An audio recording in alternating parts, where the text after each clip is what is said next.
Hey guys, what is up? This is Vinder Singh and welcome to my YouTube channel Invest Carefully. So guys, जैसे कि आपको पता ही होगा, ये हमारा पार्ट 3 है। इस सीरीज में हम सीख रहे हैं कि आप लोग कैसे अपना पोर्टफोलियो डाइवर्सिफाई कर सकते हैं ताकि आपका पोर्टफोलियो स्टेबल रहे। एंड अगर कभी स्टॉक मार्केट में कोई बड़ा क्रैश आए तो आपका पोर्टफोलियो उस टाइम भी स्टेबल रहे एंड आपको कोई बड़ा लॉस ना हो पाए। जिन लोगों का पोर्टफोलियो स्टेबल नहीं होता उनको बड़े बड़े क्रैशेस में बहुत बड़ा बड़ा नुकसान भी उठाना पड़ता है। तो ये सीरीज मैंने 3 पार्ट में डिवाइड कर रखी है। फर्स्ट पार्ट में हमने सीखा कि अगर आपका पोर्टफोलियो सिर्फ और सिर्फ म्यूचुअल फंड का है तो आपको अपना पोर्टफोलियो कैसे डाइवर्सिफाई करना है। एंड उसके बाद हमने सेकंड पार्ट में सीखा कि अगर आपका पोर्टफोलियो म्यूचुअल फंड का नहीं है बल्कि सिर्फ और सिर्फ स्टॉक्स का है, आप सिर्फ और सिर्फ स्टॉक्स में इन्वेस्ट करते हैं, तो आपको अपना पोर्टफोलियो कैसे डाइवर्सिफाई करना होगा। दोनों पार्ट्स के लिंक आपको नीचे डिस्क्रिप्शन बॉक्स में मिल जाएंगे।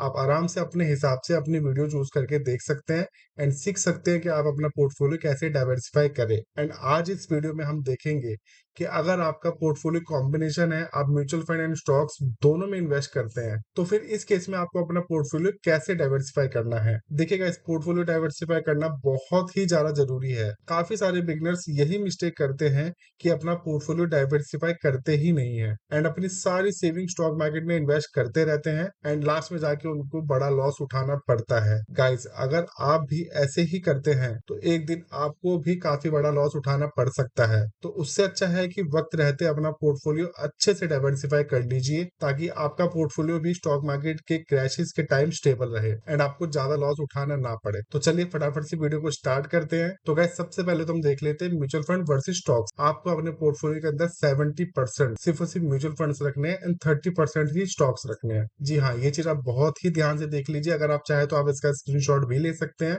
आपको अपनी टोटल इन्वेस्टमेंट का 70% सिर्फ और सिर्फ म्यूचुअल फंड में इन्वेस्ट करना है एंड बचा हुआ 30% आप स्टॉक्स में इन्वेस्ट कर सकते हैं। ये इसलिए कि म्यूचुअल फंड ही आपके पोर्टफोलियो को स्टेबल रखेगा। जब भी स्टॉक मार्केट में कोई बड़ा क्रैश आएगा तो म्यूचुअल फंड आपके पोर्टफोलियो की बैकबोन की तरह काम करेगा, आपके पोर्टफोलियो को वो गिरने नहीं देगा। ये वीडियो में ज्यादा लंबी नहीं करना चाहता, तो इसलिए आपको फटाफट से शॉर्ट में मैं आपको बता देता हूँ म्यूचुअल फंड के अंदर इन्वेस्ट करने का क्या सिनेरियो रहेगा, वो आपके सामने है। आपको म्यूचुअल फंड के अंदर 70% इन्वेस्ट करना है आपके टोटल इन्वेस्टमेंट का एंड उस 70% का 50% आपका लार्ज कैप में जाएगा, 30% आपका मिड कैप में जाएगा, मिड कैप के म्यूचुअल फंड्स में, एंड जो बाकी के बचा 20% है वो आपके स्मॉल कैप के म्यूचुअल फंड्स में जाएगा। वो आपके ऊपर है, आप जो भी म्यूचुअल फंड चूज करें। यही सेम सिनेरियो आपका स्टॉक्स के अंदर भी रहेगा। उस 30% के इन्वेस्टमेंट का 50% आपका लार्ज कैप के स्टॉक्स में जाएगा। जो भी बड़ी बड़ी कंपनी होती है जैसे कि टाटा होगी, रिलायंस होगी, इन बड़ी बड़ी कंपनियों में आपको 50% इन्वेस्ट करना है, 30% आपको मिड कैप के स्टॉक्स के अंदर इन्वेस्ट करना है एंड बाकी बचा हुआ 20% आप स्मॉल कैप के अंदर इन्वेस्ट कर सकते हैं। इसको अब एक एग्जांपल के साथ समझ लेते हैं ताकि आपके दिमाग में अगर कोई भी कंफ्यूजन है अभी भी तो वो दूर हो जाए। एग्जांपल ले लेते हैं कि अगर आपकी टोटल इन्वेस्टमेंट 1 लाख की है, अगर आप अपने पोर्टफोलियो पे टोटल 1 लाख रुपए इन्वेस्ट करना चाहते हैं तो आपका म्यूचुअल फंड में कितना जाएगा?